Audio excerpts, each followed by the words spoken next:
Magandang oras at magandang buhay mga kababayan, mga ka-TH. Swiss Bank, Bank of Switzerland ay nagbigay sa ating pamahalaan ng investment amounting to 310 trillion pesos. Grabe, napakalaking pera ito kasi 310 trillion ito, hindi billion ha. Kaya naiisip kaagad natin ng mga ginto na nasa Swiss Bank. Kasi bakit Swiss Bank ang lumapit kay PBBM at nag-alok ng investment? At kasama nga sila dyan sa yung tinatawag na solar power plant ng gobyerno na ginawa ngayon. Kaya kung mag-invest ang Swiss Bank ay panigurado yan, di ba? Nadudoble or mag-triple ang kanilang pera sa isang taon. Ang marami lang kasi ang nagtanong, Swiss Bank eh. Diyan kasi nagdeposito si FM, si Apo Lakay ng napakaraming ginto sa Swiss Bank. Kaya marami ang nagsabi na baka yan ay withdrawal o kaya ay covert investment or baka covert withdrawal na covered only sa salitang investment. Kaya ito panoorin natin ang video courtesy sa atin ng Sa Iyong Araw. The findings of the Sandigan Bayan 5th Division says the Marcos family is the beneficiary of the Swiss foundations created by former President Ferdinand Marcos and former First Lady Imelda Marcos. The Sandigan Bayan found that former First Lady and incumbent Ilocos Norte 2nd District Representative Imelda Marcos created 7 private foundations in Switzerland. I said, you shouldn't kill me because I'm the only one who knows where the gold is. Switzerland, nag-invest ba o nag-withdraw ng Marcos Gold? Si Pangulong Bongbong Marcos. Ano ang lakas ni Pangulong Bongbong Marcos sa Swiss Banking Hub? At bakit nakakuha ito ng halos quarter ng trilyong piso para sa Pilipinas? Halika, atin itong pag-usapan mga kaibigan. Marcos Gold, usap-usapan o may basehan? Matagal nang lumulutang ang balitang tungkol sa tinatawag na Marcos Gold. Mga yamang di umunoy nakadeposito sa Swiss banks mula pa noong panahon ng martial law. Ayon sa mga ulat, ito raw ay napakalaking yaman na naging bahagi daw ng ill-gotten wealth ng pamilyang Marcos.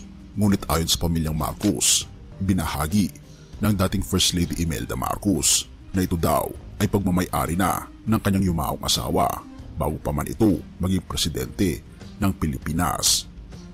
Ngunit hanggang ngayon, nananatili itong isang misteryo. Maraming haka-haka, ngunit kulang sa konkretong ebidensya.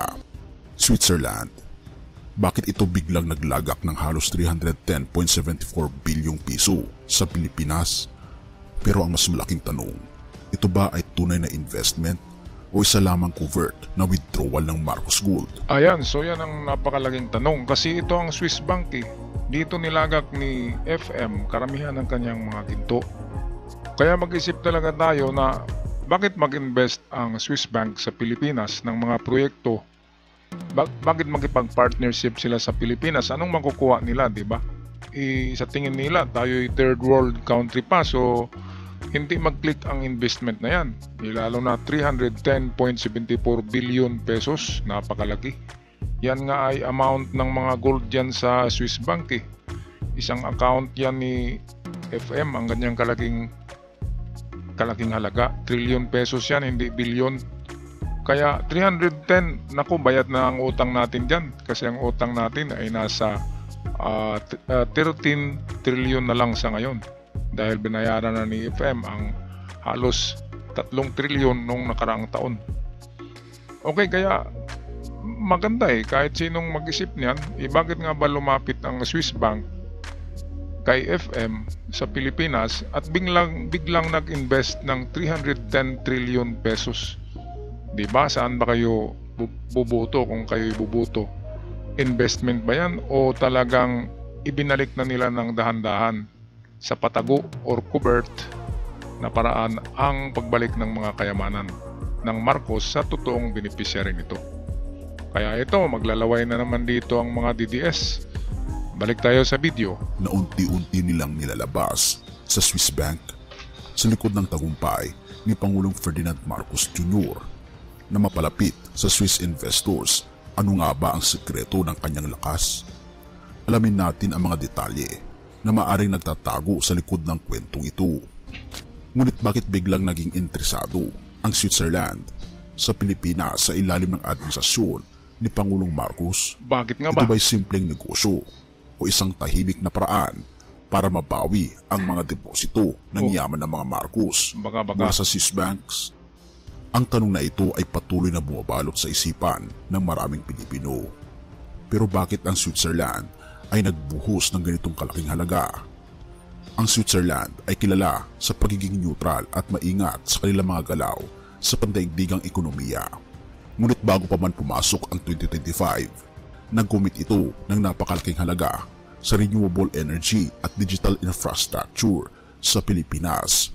Isa itong hakbang na bihirang makita mula sa isang bansang sobrang konserbatibo sa kanilang pamumuhunan. Ito yung unang proyekto ng Swiss Bank na naglagay sila dyan. Ano na yata? Nasa 500 billion, hindi ako sigurado.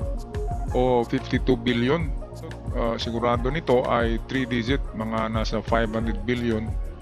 Itong proyekto na ito, 2023 pa to eh. At ngayon ay bumalik sila at nag-offer ng 310.74 billion pesos. Mas malaki na, trillion na eh. Yung unang investment na nilagay nila ay 500 billion, ngayon trillion na. At hindi lang 310 trillion ang napakalaki. Katumbas kasi yan ng mga halaga ng mga account ni FM sa Swiss Bank. Kaya tayo tuloy ay nag-iisip, yan na nga, dahan-dahan. Pero okay lang kasi nilagay sa sa proyekto eh. Hindi binulsa. Kahit na ginto yan ng mga Marcos, pero 'di ba? Dahil sa hiling ng namayapang si FM, si Apo Lakay na itulong sa Pilipinas para ma-develop ang Pilipinas into sabihin natin isang maliit na Tiger of Asia ang Pilipinas. Kaya ito na nga, hindi naman yan binulsa ni PBBM, kundi nilagay sa mga proyekto na para sa pagpaganda at pag-develop ng Pilipinas. Balik tayo sa video. Lalong higit ay mag-i-invest ito sa isang third world country katulad ng Pilipinas. Paano ito nagawa ni Pangulong Ferdinand Marcos Jr.?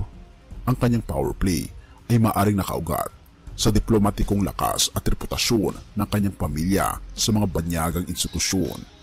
Sa pamamagitan ng mga summit, negosasyon at pagpapakilala ng Green Lane System, nagawa niyang gawing mas investor-friendly ang Pilipinas. Pero ang usapin tungkol sa Marcos Gold ay hindi nawawala sa mga diskusyon. May mga nagsasabi na ang Switzerland na matagal nang pinaghihinalaang taguan ng yaman ng mga Marcos ay maaaring gumagamit ng investment bilang front para sa isang discreet withdrawal o pagbabalik ng mga deposito sa bansa. Therefore, investment nga ba ito o withdrawal? Kung susuriin ang datos, malinaw na ang Switzerland ay isang malaking player sa renewable energy sector ng Pilipinas. Ang kanilang kontribusyon ay bahagi ng halos 4.54 trilyong piso na na-certify para sa Green Lane treatment sa ilalim ng administrasyon ni Pangulong Marcos.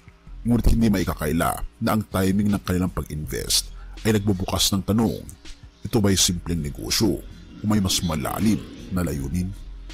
Hindi natin maitatanggi ang posibilidad na ang yaman ng mga Marcos ay may papel sa pagbubukas ng relasyong ito. Sa isang banda, maaari itong maging pagkakataon upang isulong ang pag-unlad ng Pilipinas. Okay, so balikan natin ito mga renewable energy. Ito yung kanilang unang proyekto na nag-invest ng Switzerland. Bukod pa ito, iba itong 310 billion, make that trillion. Ang hirap bigkasin kasi trillion eh. Noon pa lang nila ay merong proyekto ang Pilipinas na 639 billion. Nagbigay ang Swiss Bank ng kanilang investment. Ito yan, ayan, 4.54 trillion ang inilaan ng Swiss Bank diyan. Bakit ba trillion ang ini-invest ng Swiss Bank? Kaya tuloy mag-isip tayo na na talagang isinuli na ng paunti-unti ang mga ginto at idinaan sa mga proyekto para matuloy talaga ang plano ng dating FM, dating Apulacay, matuloy yung mga plano niya na gawing superpower na bansa ang Pilipinas sa Asia. Kaya yan, no? Di ba? Napakagaling. Yan ang sabi natin na ganyan talaga ang mga matalino. Tahimik lang. Pero malaman natin, huli na eh. Sabi nga, we didn't see it coming. Hindi natin nakikita. Hindi gaya sa mga DDS, klarong-klaro yung mga galaw eh. Kaya hinay-hinay lang kayo dyan, mga banatiro. Iisa-isahin kayo eh. Palihim lang. Kaya isip-isip. Kasi ang inyong patutunguhan ay madilim na destinasyon. At mainit, impyerno eh. Kaya kung manigurado kayo na ang inyong mga apo in the future ay maganda ang kinabukasan, ay ibahin nyo na ang inyong paniniwala. Dito na tayo sa talagang magaling, hindi lang ay may hawak ng ginto ng humanity na para sa Pilipinas. Okay, patuloy pa tayo sa video ng ating kapatid sa inyong araw. Ito ba'y simpleng negosyo o may mas malalim na layunin? Hindi natin maitatanggi ang posibilidad na ang yaman ng mga Marcos ay may papel sa pagbubukas ng relasyong ito. Sa isang banda, maaari itong maging pagkakataon upang isulong ang pag-unlad ng Pilipinas. Ngunit sa kabila ng lahat, mahalaga pa rin siguraduhin ang anumang yaman, maging investment man o ito ay withdrawal, ay gagamitin para sa kapakanan ng nakararami ang mga mamamayan ng bansang Pilipinas. Ano nga ba ang lakas ni PBBM sa Switzerland? Si Pangulong Ferdinand Marcos Jr. ay nagpakita ng kakaibang husay sa diplomasya. Sa kabila ng kontrobersyal na nakaraan ng kanilang pamilya, nagawa niyang makuha ang tiwala ng mga Swiss investors. Ang kanyang malinaw na pagpapakilala sa economic roadmap ng Pilipinas, partikular sa renewable energy at digital infrastructure, ay naging daan upang maengganyo ang Switzerland na maglagak ng malaking halaga sa bansa. Ang kanyang lakas ay hindi lamang nakabase sa kanyang pangalan, kundi sa kanyang kakayang maglatag ng maayos na plano para sa economic growth at syempre dahil ito sa grasya at tulong ng ating Panginoong Diyos. At hindi lang yan, kapatid, ang dahil sa background ng kanyang pamilya, kaya respetado talaga si PBBM dahil kay Apulacay at kay Imelda, kasi magaling na mga tao yun. At hindi lang, napakalaking investment ang nilagay diyan sa Swiss Bank ni Marcos noong 1960s. Hindi pa siya nakaupo noon, meron na siyang 2 account diyan na trilyon-trilyon ng halaga. Kaya ay hindi kinurakot yung mga account diyan sa Swiss Bank. Yun ay bago pa siya naging presidente. Katunayan yan, nakuha nila Cory Aquino ang 2 account na yun kasi pangalan yun mismo ni President Marcos. Pero yung ibang account kasi na naging marunong na si Apulacay, gumagamit na siya ng iba't ibang pangalan kaya hindi nila makukuha. Hindi nila nakukuha. Kaya yun ngayon ang tumutubo ng mga infinity na interest sa Swiss Bank at sa World Bank. Kaya kudos kay PBBM. Grabe. Ang bilib ko lang ay hindi niya nilagay sa bulsa di ba?